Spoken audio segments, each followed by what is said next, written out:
عقدة من لسانی یفقہوا قولی۔ الحمدللہ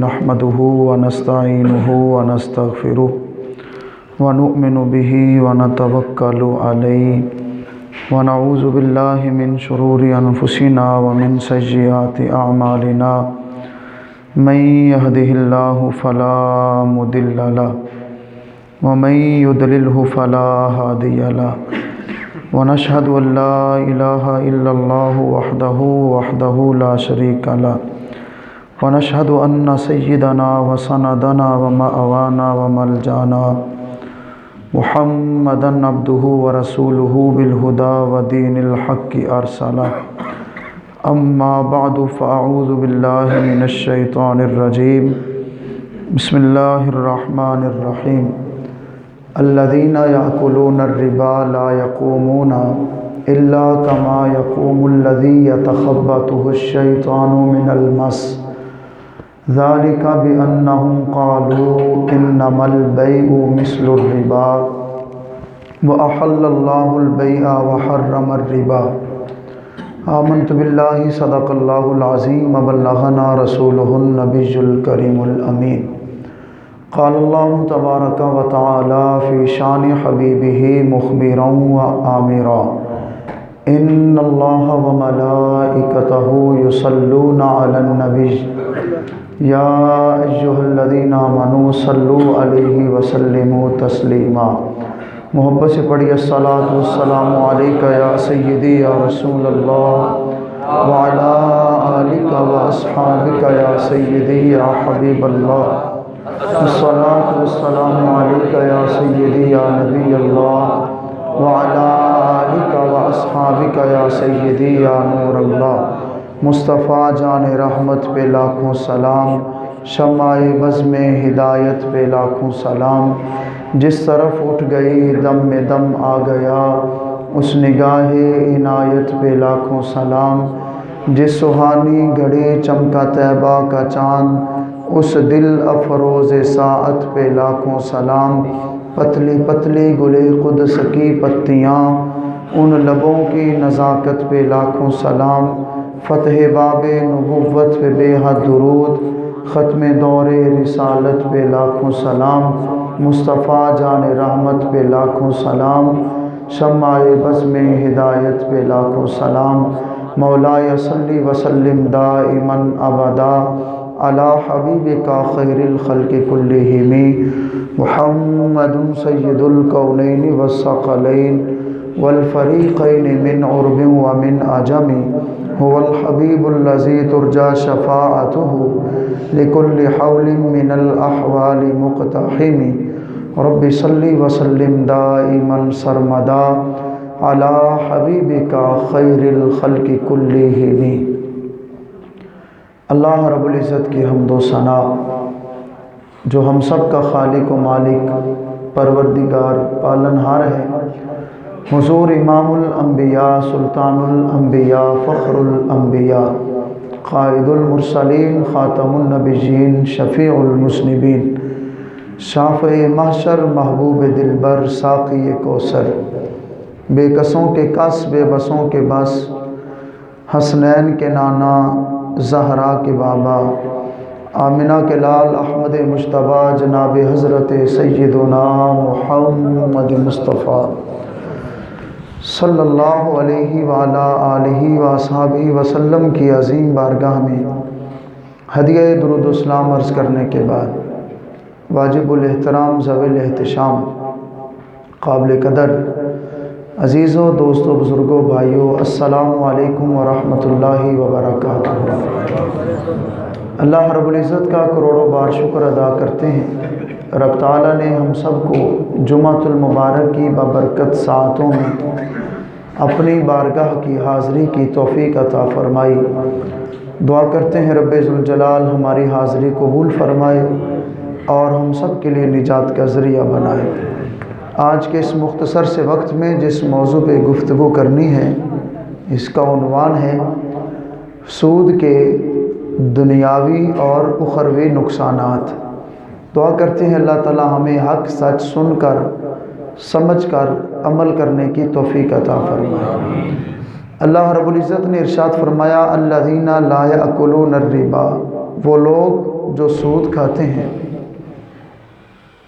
لا یقومون، وہ کھڑے نہیں ہوں گے، الا کما یقوم الذی یتخبطہ الشیطان من المس، مگر اس شخص کی طرح جس کو شیطان نے چھو کر پاگل بنا دیا ہو۔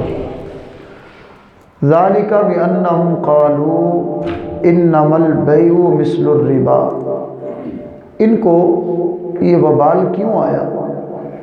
رب تعالیٰ فرماتا ہے قرآن مجید کی سورۃ البقرہ میں کہ یہ کہتے تھے کہ جو سود ہے وہ تجارت کی طرح ہے، جس طرح کاروبار حلال ہے اسی طرح سود بھی حلال ہے، ہم تو کاروبار کر رہے ہیں۔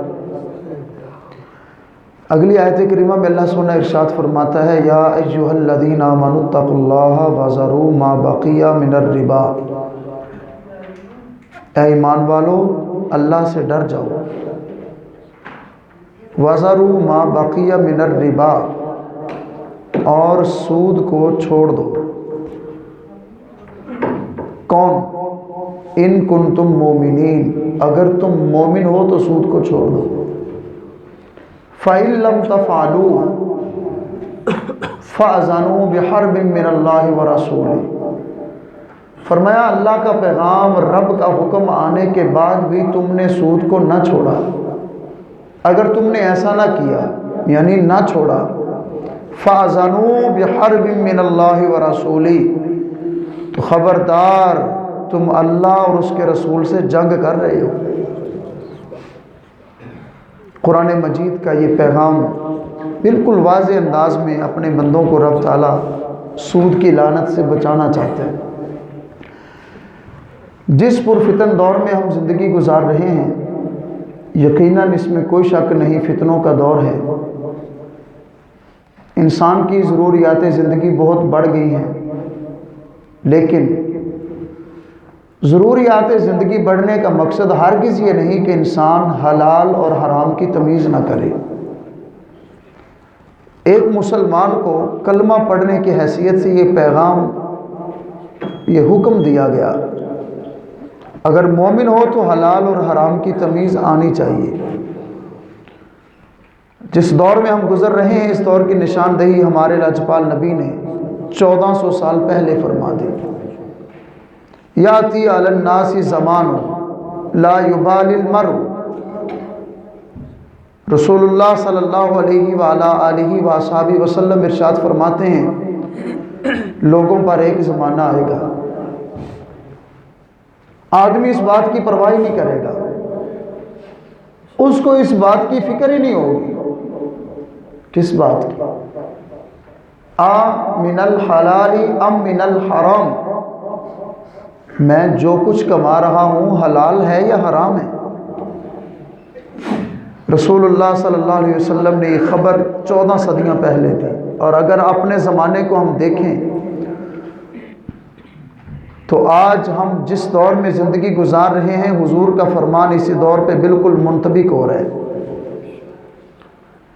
آج لوگ کہتے ہیں کیا کریں جی، زندگی بھی تو گزارنی ہے،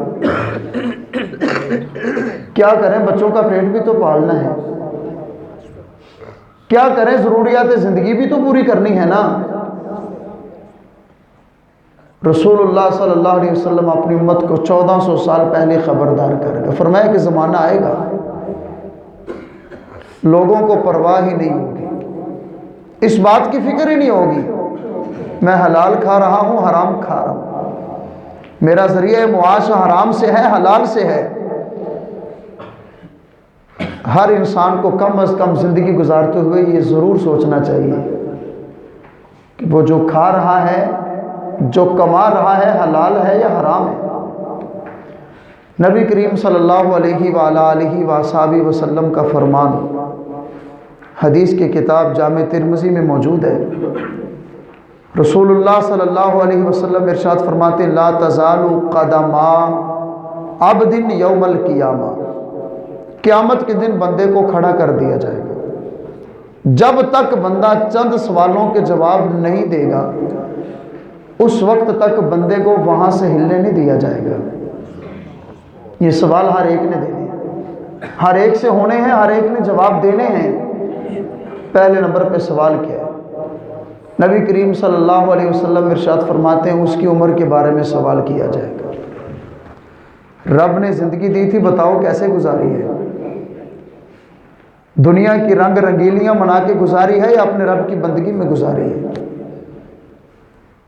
نفس پرستی میں زندگی گزاری ہے یا اپنے رب کی بندگی میں زندگی گزاری ہے؟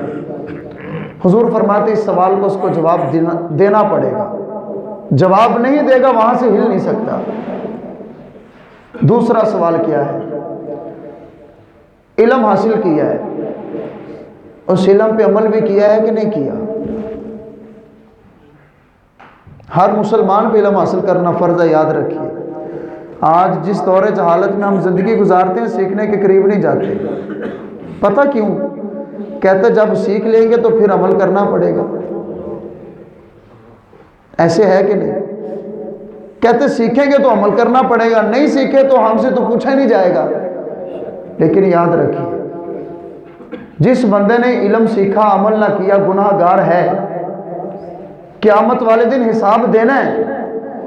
لیکن اگر کوئی بندہ کہتا ہے کہ میں نہ سیکھوں گا نہ عمل کروں گا، سیکھتا نہیں ہے، تو اہل علم فرماتے ہیں اس بندے کو دگنا گناہ ہے، اس بندے کو ڈبل عذاب ہوگا۔ ایک عذاب ہوگا نہ سیکھنے کی وجہ سے اور دوسرا عذاب ہوگا عمل نہ کرنے کی وجہ سے۔ تو اس حدیث میں سرکار فرماتے ہیں علم سیکھا عمل کیا کہ نہیں کیا؟ اللہ کا شکر ادا کریں ہر جمعے کو ہم علم سیکھنے کے لیے آتے ہیں۔ رب پوچھے گا علم سیکھا عمل کیا کہ نہیں کیا؟ تیسرا سوال فی مکتسب اینا، زندگی میں مال کمایا ہے، کہاں سے کمایا ہے؟ جو تو مال کماتا تھا اس مال کمانے کا ذریعہ حلال تھا یا حرام تھا؟ آقا فرماتے قیامت والے دن اس کا سوال ہوگا۔ اور اسی کے ساتھ اگلا سوال یہ ہوگا مال کمایا کیسے کمایا اور مال خرچ کیا کس کس جگہ پہ خرچ کیا؟ یہاں پہ ہمیں دو پیغام ہیں۔ ایک پیغام یہ ہے کہ جب مال کمانا ہے تو یہ توجہ سے دیکھنا ہے کہ یہ کمانے کا ذریعہ جائز ہے کہ ناجائز ہے، حلال ہے کہ حرام ہے۔ اگر بڑی محنت کر کے خون پسینے کی کمائی کر لی ہے، مال کما لیا حلال طریقے سے، اب دوسرا حکم یہ ہے کہ جب لگانا ہے تو پھر بھی سوچنا ہے کہ کہیں غلط جگہ پہ تو نہیں دے رہا، غلط راستے میں تو نہیں لگا رہا، غلط کاموں پہ تو نہیں خرچ کر رہا۔ حضور فرماتے ہیں ان دونوں کے بارے میں قیامت کو سوال ہوگا۔ اور آخری سوال رسول رحمت صلی اللہ علیہ وسلم ارشاد فرماتے ہیں جسم کے بارے میں ہوگا۔ اللہ تعالیٰ نے جسم کی نعمت عطا فرمائی تھی، اس جسم کو کیسے استعمال کیا؟ پوچھا جائے گا ہم سے کہ رب نے جسم دیا، حسین و جمیل جسہ بنایا، وجود دیا، اس وجود میں اپنی قدرتوں کے بڑے بڑے حسین و جمیل نمونے رکھے، حضرت انسان اس جسم کو اپنے رب کی بندگی کے لیے خرچ کرتا تھا کہ نہیں کرتا تھا؟ حضور فرماتے سوال کیا جائے گا۔ چونکہ آج کی ہماری گفتگو کا موضوع سود ہے تو یہ بات قابل غور ہے جو سوال قیامت والے دن ہم سے کیا جائے گا، مال کہاں سے کمایا اور مال کہاں پہ خرچ کیا؟ آئیے عزیزان گرامی، قرآن مجید کی آیات کی تلاوت کے بعد ترجمہ سمجھنے کے بعد حضور علیہ الصلوۃ والسلام کی حدیث سن رہے ہیں، اپنے پیارے نبی کا ایک اور فرمان پڑھتے ہیں۔ نبی کریم صلی اللہ تعالیٰ علیہ وآلہ آلہ وآصحابہ وسلم نے خطبہ حجۃ الوداع دیا۔ یہ جو سود ہے یہ کن کا طریقہ ہے؟ سود کے کچھ دنیاوی نقصانات بھی ہیں۔ سب سے پہلا نقصان یہ ہے کہ سودی کاروبار کرنے والا یا کسی بھی طریقے سے سود میں یا حرام میں ملوث انسان یہود، نصارہ اور مشرکین کے طریقے پہ عمل کر رہے ہیں، تو مسلمان حضور کا امتی ہو کر مشرکین کے طریقے پہ چلے یہ تو مسلمان کی توہین ہے۔ نبی کریم صلی اللہ علیہ وسلم نے خطبہ حجۃ الوداع کے موقع پر ارشاد فرمایا لوگوں خبردار، زمانے جاہلیت میں سود تھا، میں محمد اپنے قدموں کے نیچے سود کو روندتا ہوں۔ اور پیارے آقا صلی اللہ علیہ وسلم نے ارشاد فرمایا زمانے جاہلیت میں سود تھا، میں اعلان کرتا ہوں کہ سود کی لعنت سے بچ جاؤ۔ اللہ رب العزت کا قرآن اس بات کی گواہی دیتا ہے۔ رب تعالیٰ نے قرآن مجید کی سورۃ النساء میں یہودیوں کی کچھ بری خصلتوں کا ذکر فرمایا کہ وہ کن وجوہات کی بنا پر لعنت میں گرفتار ہو گئے۔ اللہ تعالیٰ فرماتا ان میں سے ان کا ایک عمل یہ تھا حرام کمائی، حرام کماتے تھے، جس وجہ سے رب تعالیٰ نے ان کو لعنت میں گرفتار فرما دیا۔ پیارے آقا صلی اللہ تعالیٰ علیہ وآلہ وآلہ وسلم کے اس فرمان کے بعد اب آئیے حضور کا ایک اور فرمان سنتے ہیں۔ جو مشرکین مکہ تھے، جو منافق تھے، یہود و نصارہ تھے، وہ کیا کہتے تھے؟ قرآن کی آیت میں ترجمہ تو سن چکے آپ۔ مال کے بدلے میں مال، نقد و نقد ہو یا ادھار ہو، جن سے کو شریعت کہتی ہے یہ سود ہے۔ پیسے ہیں، کوئی کہتا ہے کہ مجھے 50 روپے ادھار دے دو، دینے والا کہتا ہے کہ اس کے بدلے میں 60 لوں گا، اسلام کہتا سود ہے۔ اس کی ایک فی زمانہ بالکل واضح سی صورت جس میں اکثر ہماری عوام مبتلا ہے، سیونگ اکاؤنٹ ہے۔ بینک میں کچھ رقم رکھوائی، ایک مدت کے بعد پہلے یہ بات طے شدہ ہے کہ بینک اتنی رقم دے گا، اسلام کہتا ہے کہ یہ سود ہے۔ فی زمانہ چونکہ ہمارا آج کا موضوع صرف سود کے نقصانات ہیں، سود کی صورتیں ایک الگ موضوع ہے، لیکن ایک دو چیزیں عرض کر کے اپنی بات کو آگے بڑھانا چاہتا ہوں۔ مشرکین جو تھے، یہود و نصارہ تھے، جب قرآن کی آیت نازل ہوئی نا کہ سود حرام ہے، بچ جاؤ، تو اللہ تعالیٰ فرماتا ہے ذَلِكَ بِأَنَّهُمْ قَالُوا إِنَّمَا الْبَيْعُ مِثْلُ الرِّبَا، کہنے لگے کہ سود کیسے حرام ہے؟ تجارت بھی تو حلال ہے، حضور فرماتے حلال ہے۔ تو اب شیطانی دلیل یہ دینے لگے جس طرح تجارت حلال ہے اسی طرح سود بھی حلال ہے۔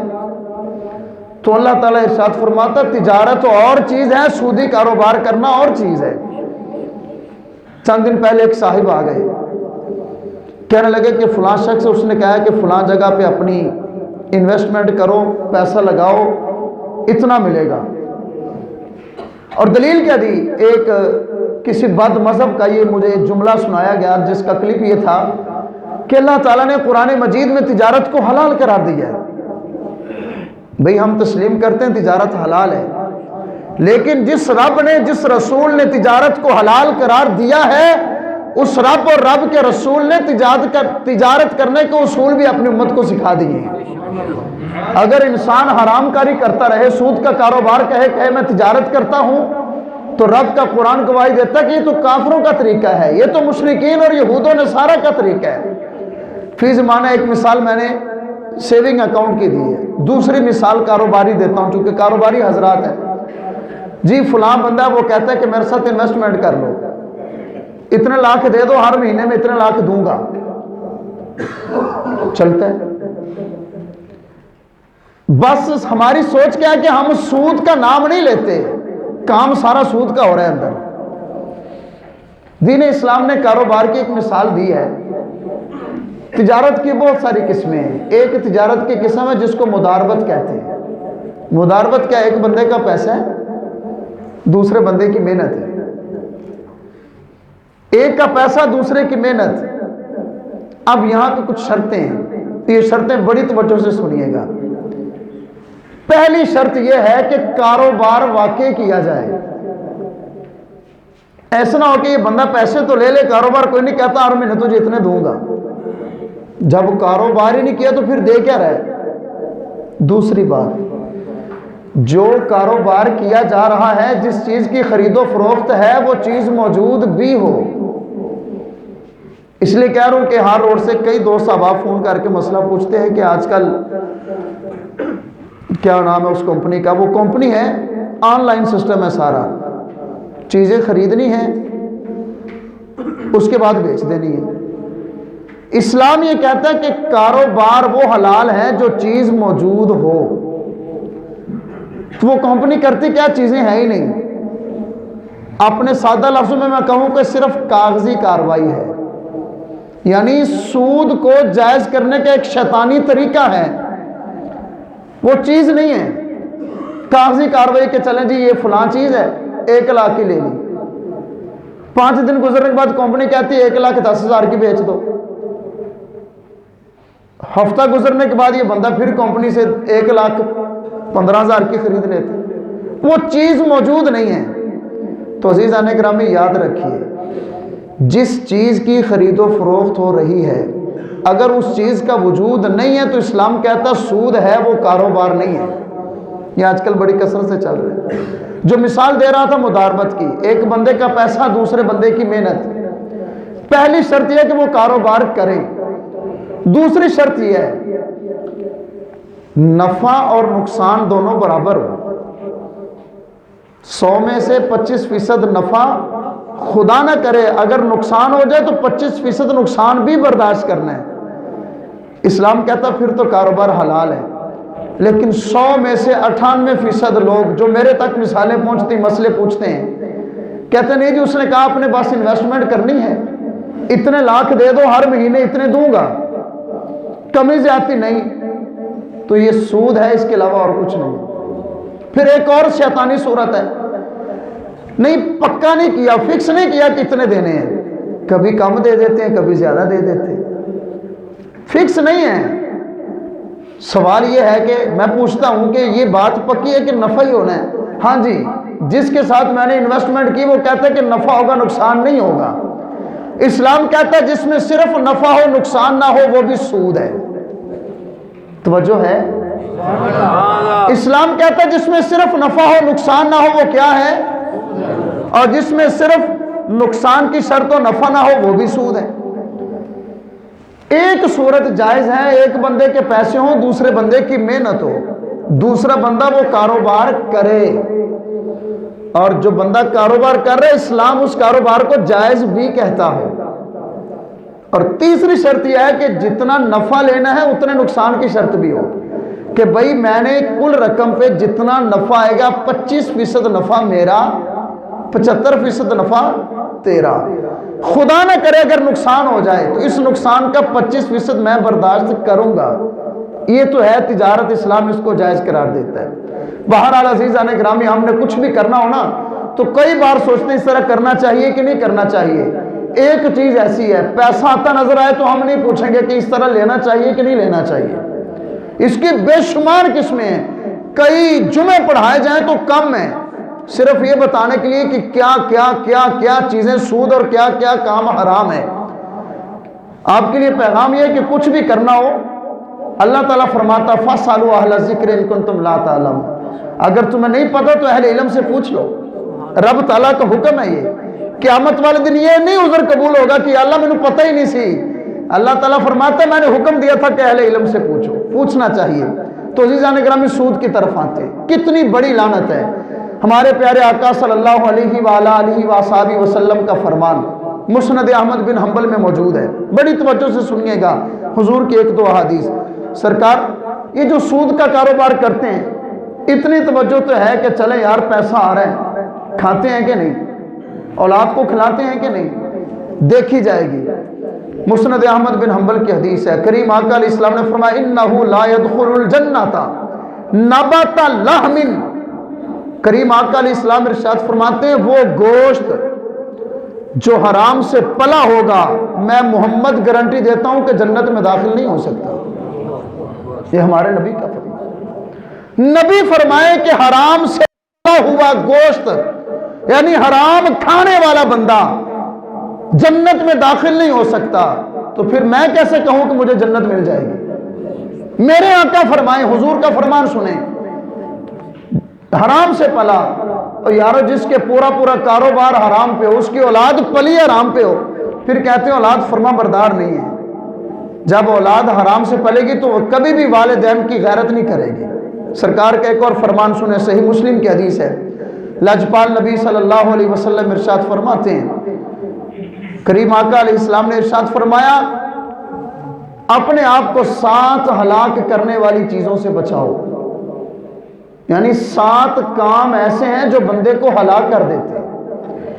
توجہ آپ نے رکھنی ہے. نبی فرماتے کہ یہ کام بندے کو ہلاک کر دیتے ہیں. جب نبی کہہ دیں یہ کام ہلاک کر دے گا تو وہ بندہ بچے گا؟ توجہ سے بولیے. ان 7 کاموں میں سے حضور نے ایک فرمایا سود کھانا ایسا کام ہے جو بندے کو تباہ و برباد کر دیتا ہے. ایک اور جملہ سنیے اپنے پیارے نبی کا. ترغیب و ترہیب حدیث کی کتاب ہے. ہم کہتے ہیں یار پیسہ اکٹھا ہوگا، پیسہ جڑ رہا ہے. کریم آقا علیہ الصلوۃ والسلام ارشاد فرماتے ہیں، فرمایا خبردار، حرام کے ذریعے جو پیسہ اکٹھا ہوگا ایک نہ ایک دن تباہ و برباد ہو جائے گا. حضور فرماتے ہیں حرام کے ذریعے پیسہ جمع کرو گے ہو ہی نہیں سکتا، تو پھر ہمیں کیا مجبوری ہم جمع کر کے پھر تباہ و برباد کریں. الترغیب و ترہیب کی ایک اور حدیث سنیے. رسول اللہ صلی اللہ علیہ وسلم کے صحابی حضرت عبداللہ بن حنظلہ رضی اللہ تعالیٰ عنہ فرماتے ہیں سرکار نے ہمیں مسجد نبوی میں بیٹھ کر سود کے بارے میں امت کی تربیت فرمائی. یہ موضوع وہ ہے جو اپنے نبی اپنی امت کو کثرت سے سمجھایا کرتے تھے. حضور نے ارشاد فرمایا غلاموں، سود کے بڑے گناہ ہیں، بہت سارے گناہ ہیں سود کے. سرکار نے فرمایا سود کا ایک گناہ 36 بار زنا کرنے سے بھی زیادہ بدتر ہے. دوسری حدیث کا مفہوم یہ بندہ سود کا 1 درہم یعنی 1 روپیہ کھائے، پوری روٹی نہیں 1 روپیہ کھائے. رسول اللہ صلی اللہ علیہ وسلم فرماتے دوسرا بندہ 36 بار زنا کرے. آقا فرماتے سود کا 1 روپیہ کھانا 36 بار زنا کرنے سے زیادہ برا ہے. الترغیب و ترہیب کی ایک اور حدیث سنیے. رسول رحمت صلی اللہ علیہ وآلہ وآلہ وسلم ارشاد فرماتے ہیں سود کے 70 کے قریب درجے ہیں. یعنی 70 گناہ اکٹھے کریں نا تو ایک سود کا گناہ 70 گناہوں کے برابر ہے. تو فرمایا سود کے 70 درجے ہیں. سب سے کم تر درجہ کیا ہے؟ حضور فرماتے ہیں سب سے کم تر درجہ یہ ہے کہ انسان اپنی ماں کے ساتھ زنا کرے. عزیزان گرامی، جب نبی فرمائے یہ کام ہلاک کر دے گا، آقا فرمائے کہ حرام سے پلا ہوا گوشت جنت میں نہیں جائے گا. اور حضور کا ایک اور فرمان سنیے. رسول اللہ صلی اللہ علیہ وسلم ارشاد فرماتے قیامت کا دن ہوگا. سرکار نے فرمایا 4 لوگ وہ ہیں جنت تو بڑی دور ہے، رب جنت کی خوشبو بھی عطا نہیں فرمائے گا. ان میں سے کیا؟ آکل الربا. حضور فرماتے ہیں حرام کھانے والا. میرا کاروبار حرام کا ہے، میرے پیٹ میں حرام ہے، گھر میں حرام آتا ہے، تو میری نمازوں کا، روزوں، حج، زکاتوں کا فائدہ کوئی نہیں ہے. نبی کریم صلی اللہ علیہ وسلم نے فرمایا حرام کھانے والا جنت تو دور ہے، جنت کی خوشبو بھی نصیب نہیں ہوگی. تو عزیزان گرامی جو رزق مقدر میں لکھا وہ تو مل کے رہنا ہی ہے. کس کو یقین ہے کہ جو مقدر میں لکھا ملنا ہے؟ مجھے تو یقین ہے. تو پھر ہمیں کیا مجبوری ہے کہ ہم حرام کھا کے اپنی اولاد کو بھی جہنم میں ڈالیں، خود بھی جہنم میں جائیں؟ آخری حضور کا فرمان سنیے بڑی توجہ سے. نبی کریم صلی اللہ علیہ وسلم ارشاد فرماتے ہیں میں سویا ہوں، میں نے خواب دیکھا 2 شخص میرے پاس آئے. نبی کا خواب وہی ہوتا ہے. وہ مجھے پاکیزہ وادی میں لے گئے. وہاں پہ میں نے دیکھا ایک نہر ہے خون کی بھری ہوئی. اس نہر میں ایک شخص غوطے کھا رہا ہے اور اس نہر کے باہر 2 شخص ہیں. ایک شخص نہر کے کنارے پہ کھڑا ہے، اس کے پاس بڑے بڑے پتھر ہیں. جو نہر میں غوطے کھا رہا ہے نا وہ نہر سے باہر نکلنے کی کوشش کرتا ہے. حضور فرماتے میں نے دیکھا جو نہر کے کنارے پہ کھڑا وہ بہت بڑا پتھر اس کو مارتا ہے، بندہ پھر نہر میں گر جاتا ہے. وہ پھر نکلتا ہے، وہ پھر پتھر کھاتا ہے، نہر میں چلا جاتا ہے. میں نے پوچھا جبریل امین یہ کون ہے؟ یا رسول اللہ آپ کی امت کا وہ گناہگار ہے جو حرام کھایا کرتا تھا. میرے آقا جس کا کلمہ پڑھتا ہوں، حضور فرماتے ہیں جس کے پیٹ میں حرام کا 1 لقمہ ہو، پوری روٹی نہیں، حرام کا 1 لقمہ ہو، حضور فرماتے ہیں اللہ 40 دن تک اس کی کوئی عبادت قبول نہیں فرماتا. عزیزان گرامی، اللہ تعالیٰ نے قرآن مجید میں جو جہاں سے شروع کیا وہیں پہ ختم کر رہا ہوں. یا ایھا الذین آمنوا اتقوا اللہ، اے ایمان والو اللہ سے ڈر جاؤ. وَذَرُوا مَا بَقِیَ مِنَ الرِّبَا، اور سود کو چھوڑ دو.